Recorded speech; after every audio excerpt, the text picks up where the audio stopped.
Hello, नमस्ते, सत श्री अकाल, आदाब। मैं संग्राम सिंह आप सभी का फिर स्वागत करता हूं आरंभ स्टडी में। तो आज है तारीख 8 जुलाई और वक्त हो चुका है 10 का दम का, जिसमें हम देखते हैं top 10 daily current affairs MCQ. ये वो एमसीक्यू होते हैं जो सबसे ज्यादा इंपॉर्टेंट क्वेश्चन रहते हैं हमारे करंट अफेयर्स से रिलेटेड। तो इस पूरे वीडियो में मेरे साथ अंत तक बने रहिएगा। चलिए पढ़ते हैं।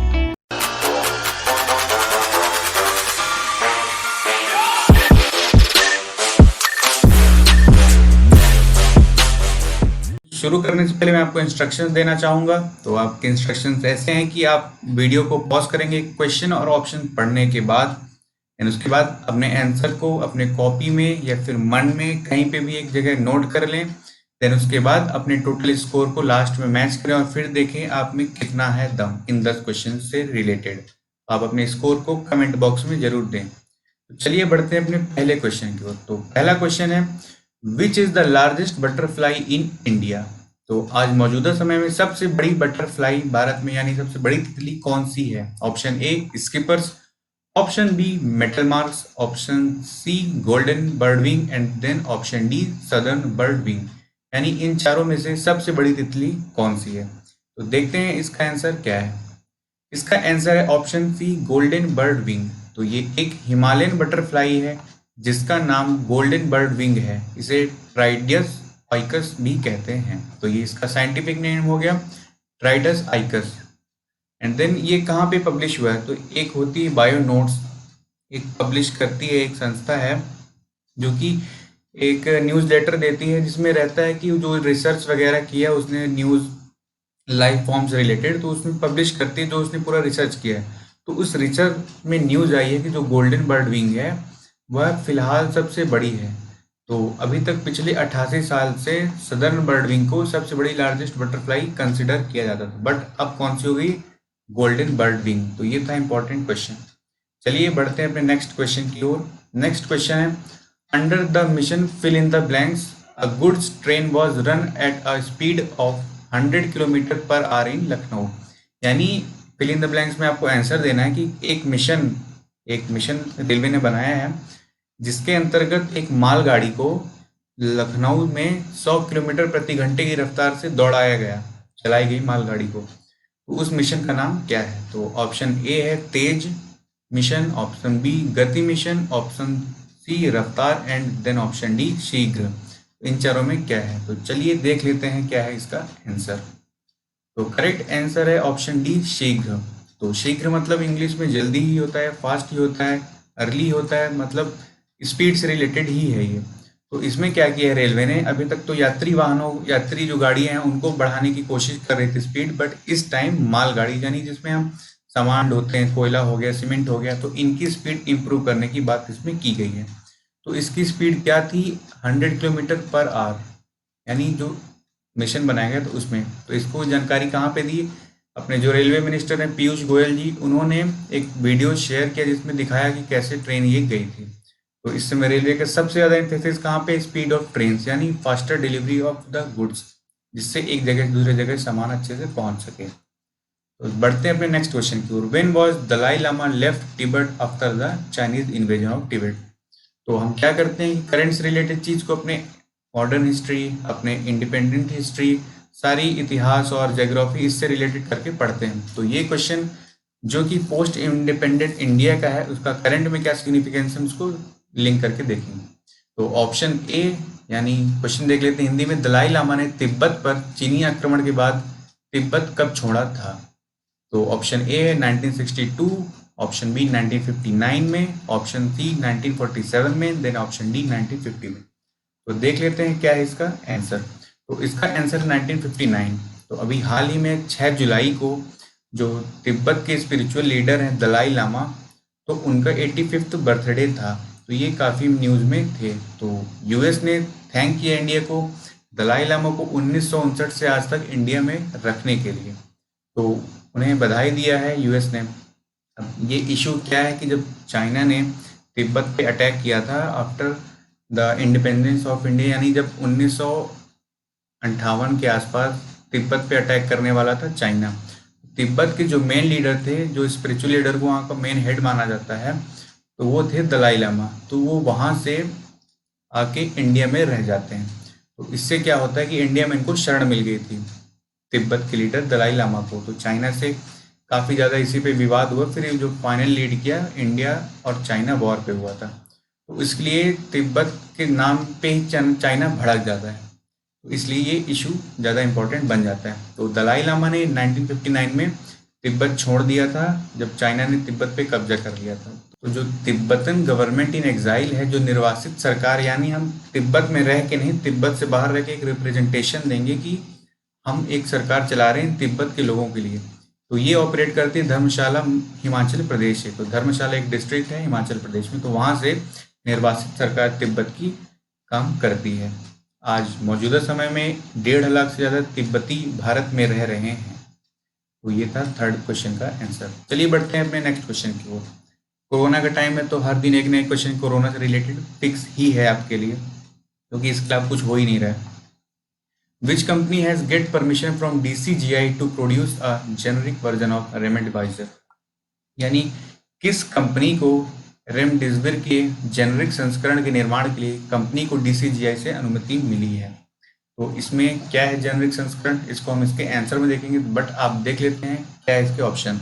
Option A Cipla, B Mylan, option C Patanjali and then option D Glenmark. इनमें से किसको अनुमति मिली है?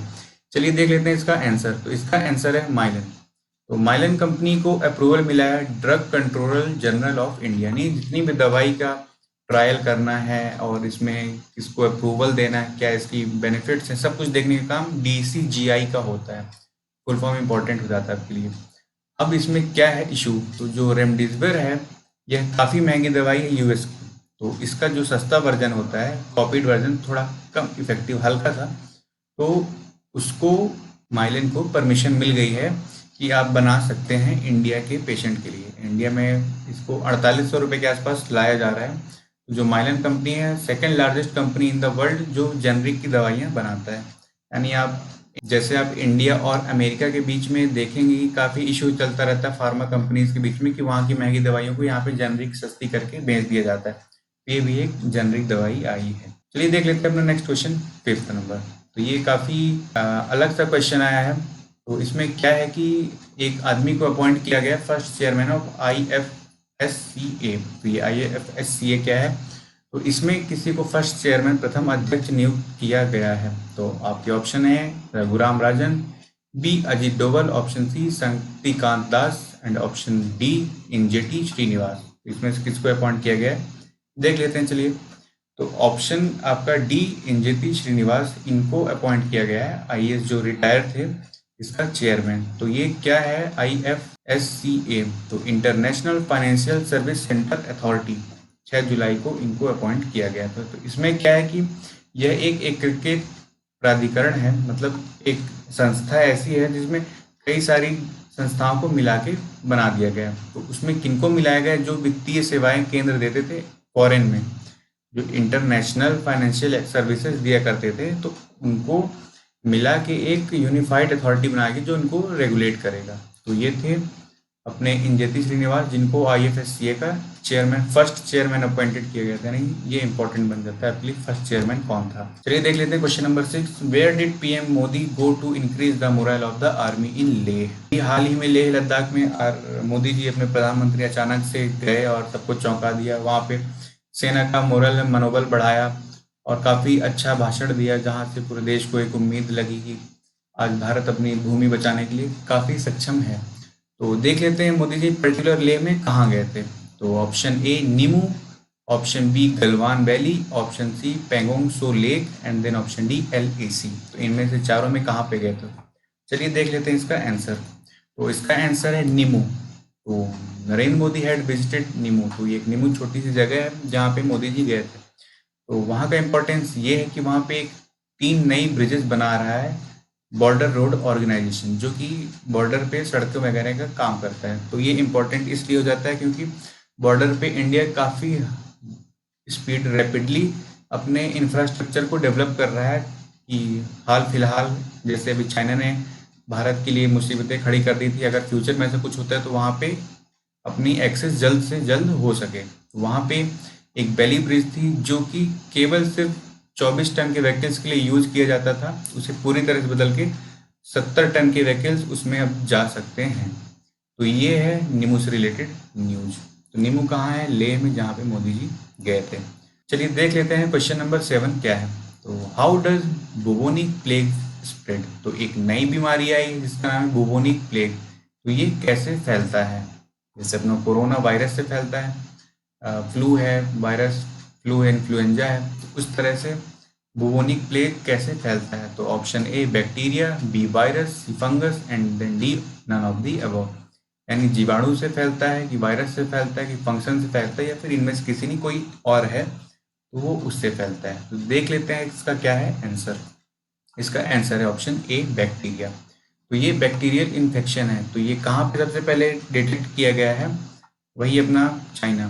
तो नॉर्दर्न चाइना के मंगोलिया के आसपास इसे देखा गया है कि ये एक बैक्टीरिया जो बुबोनिक प्लेग नाम से फैल रहा है बीमारी, तो वो बैक्टीरिया के कारण हो रही है। तो ये इतना वायरस, मतलब जो ये डिजीज है इतनी डेंजरस है कि अगर पेशेंट टाइमली ट्रीटमेंट नहीं पाता तो 24 घंटे के अंदर अंदर वो मर सकता है। बट खुशी की बात यह है कि सिर्फ एक आदमी के ऊपर ये कंफर्म्ड हुआ है और बाकी उसके आसपास जांच चल रही क्या ये फैला है कि नहीं फैला। तो ये एक बड़ी सी चीज़ देख सकते हैं फिलहाल। अपना जैसे कोरोना का सिस्टम भी ऐसे ही शुरू हुआ था, हल्के फुल्के से स्टार्ट होकर आज पूरी दुनिया को इसने जकड़ लिया है। बट ये क्या कैसे है ये आगे की चीज़ होगी। बढ़ते हैं अपने नेक्स्ट क्वेश्चन की ओर। तो question number 8, which is the first state in country to provide 100% gas connection to household? यानी हर घर को गैस कनेक्शन देने वाला देश का पहला राज्य कौन सा है जिसने घोषणा की कि मैंने सबको गैस कनेक्शन दे दिया हर एक हाउस होल्ड को? तो बताइए इसका answer. Option A Madhya Pradesh, B Himachal Pradesh, C Uttar Pradesh, D Punjab. इन चार में से कौन सा है वो राज्य? देख लेते हैं इसका आंसर। तो आंसर इसका बी हिमाचल प्रदेश।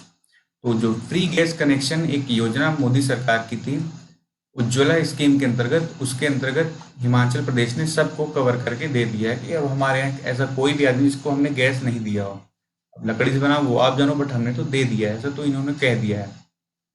तो ये नरेंद्र मोदी गवर्नमेंट जो पिछली गवर्नमेंट थी 2019 के पहले, उसकी एक योजना थी उज्ज्वला स्कीम, जिसके अंतर्गत फ्री गैस कनेक्शन दिए जा रहे थे जो महिलाएं हैं ग्रामीण क्षेत्रों में उनको, क्योंकि सबसे ज़्यादा देखा जाता है लकड़ियाँ से खाना वही बनाते हैं। तो 1,36,000 फैमिली को ये बेनिफिट मिला है हिमाचल प्रदेश के स्टेट के लोगों को, जिससे वो सब कुछ कवर हो चुके हैं। तो ये थे अपने 8 क्वेश्चन। अब बढ़ते हैं नेक्स्ट क्वेश्चन की ओर। ये सबसे इम्पोर्टेंट या फिर सबसे इंटरेस्टिंग कह सकते हैं। ये दिल मांगे मोर किस भारतीय फौजी ने कहा गया? तो ये दिल मांगे मोर किस भारतीय फौजी के द्वारा कहा गया था? Was said by which Indian soldier? तो एक इंटरव्यू के दौरान इन्होंने कहा था ये दिल मांगे मोर। तो ये कौन थे? Option A Abdul Hamid, option B Vikram Batra, option C Bipin Rawat and then option D Sam Manekshaw. तो इससे अपना एक इंटरनल सिक्योरिटी का क्वेश्चन कंप्लीट हो जाएगा करंट से रिलेटेड। तो देख लेते हैं क्या है इसका आंसर। तो इसका आंसर है अपने Kargil war hero captain Vikram Batra, जिन्होंने अपना बलिदान दिया था कैप्चर करने के लिए .4875 को ड्यूरिंग कारगिल कॉन्फ्लिक्ट ऑफ 1999। तो 1999 में जब कारगिल वॉर के दौरान .4875 को कैप्चर करने जा रहे थे तो उन्होंने अपना बलिदान दिया था। कैप्टन विक्रम बत्रा को शेर शाह भी कहा जाता था, उनके बारे में ये भी फैक्ट है। तो उनकी बहादुरी की बात यह है कि उन्होंने अकेले ही 3 एनिमी फाइटर्स को क्लोज रेंज कॉम्बैट में मार दिया था। तो ये देख के काफ़ी उनकी बहादुरी के बारे में हम जान सकते हैं। तो आज से 21 साल पहले, यानी 7 जुलाई से 21 साल पहले इनकी डेथ हुई थी, यानी वो शहीद हो गए थे, वीर गति को प्राप्त हो गए थे। तो इसकी पूरी कहानी, इस पूरे कारगिल वॉर की कहानी हम देखेंगे अपने जिस दिन कारगिल विजय दिवस मनाया जाता है उस दिन आने वाले वीडियो में। बट उससे पहले देख लेते हैं। तो इस बलिदान के लिए इनको परमवीर चक्र भी अवार्ड किया गया, जो कि highest war time gallantry award है। चलिए बढ़ते हैं अपने लास्ट क्वेश्चन की ओर। Question number 10, who is the president of Brazil? तो ब्राजील का प्रेसिडेंट कौन है? Option A Donald Trump, B Benjamin Netanyahu, option C Angela Merkel and then option D Jair Bolsonaro. तो जायर बोल्सोनारो या फिर Donald Trump, Benjamin Netanyahu, Angela Merkel. तो कौन है ब्राजील के राष्ट्रपति और ये क्यों है न्यूज में, हम देखेंगे आंसर में। चलिए देखते हैं क्या है इसका आंसर। तो आंसर है जायर बोल्सोनारो। तो ये व्यक्ति काफी महत्वपूर्ण हो जाते हैं इस कोरोना वायरस पेंडेमिक के दौरान। जब शुरू में वायरस के बारे में सब बोल रहे थे ऐसा करो वैसा करो, तो ये काफी हल्के में ले रहे थे कि ऐसा कुछ नहीं है, प्रिकॉशन, ये छोटा मोटा सर्दी जुकाम ऐसे ही खांस के चला जाएगा, ऐसा कुछ होगा नहीं इतना बड़ा। तो और उसके बाद जब सब लॉकडाउन और सोशल डिस्टेंसिंग, सारे देश, सारा यूरोप, देन एशिया और चाइना के आसपास सब सोशल डिस्टेंसिंग और यही सब फॉलो कर रहे थे, बट ये उसके खिलाफ था कि ऐसा फालतू की काम ये सब। बट अब उन्हीं को हो चुका है कोरोना वायरस। तो अभी लेटेस्ट रिपोर्ट आई है कि जायर बोल्सोनारो जो कि ब्राज़ील के प्रेसिडेंट हैं, उनको कोविड पॉजिटिव बताया गया है। तो इन्होंने जो शुरू में थ्रेट ऑफ कोरोना वायरस को इग्नोर किया था, अब वही जाके इनको ही पकड़ चुका है। अब शायद इनको सीरियसनेस अब महसूस हो जाए। तो ये लैटिन अमेरिका, जो नहीं साउथ अमेरिका है, दक्षिण अमेरिका, तो उसका सबसे बड़ा देश है। तो हम इसकी गंभीरता यहीं से देख सकते हैं कि कैसे जो second world hit in the world जो ये देश है, उसके राष्ट्रपति को ही हो गया, तो वहाँ पे क्या हाल हो रहा होगा। इस समय अमेरिका के बाद जिस तारीख में, यानी 8 तारीख को मैं जब ये वीडियो रिकॉर्ड कर रहा हूँ, तो Brazil second largest hit country है कोरोना वायरस से। तो वहाँ के प्रेसिडेंट को भी हो गया, तो आप समझ सकते हैं कि वहाँ पे क्या माहौल। तो ये थे आज के 10 सबसे महत्वपूर्ण करंट अफेयर्स के क्वेश्चन। तो 10 का दम में आप बताइए आप में कितना है दम, कमेंट बॉक्स में कि आपने कितने क्वेश्चन सही सॉल्व किए हैं। अगर आपको वीडियो पसंद आया तो लाइक और शेयर करें और इसी तरह और वीडियोस के लिए चैनल को सब्सक्राइब करें। जय हिंद, जय भारत।